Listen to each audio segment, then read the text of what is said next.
So, in a few minutes, we'll be going into the natural environment to study creatures in their natural habitats. Yes, and your first task as a group would be nature journaling. Now, this exercise would be fun as it will be challenging because you are all expected to create journals with your environment and everything you see around you.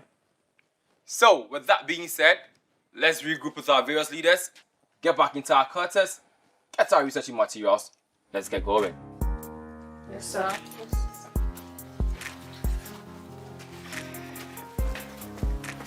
Okay. So how are we going to go about this? What's your uncle?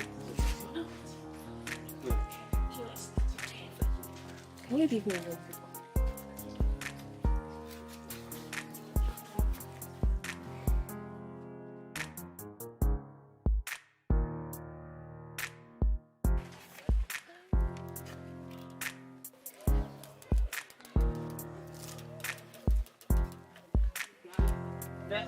That's nice.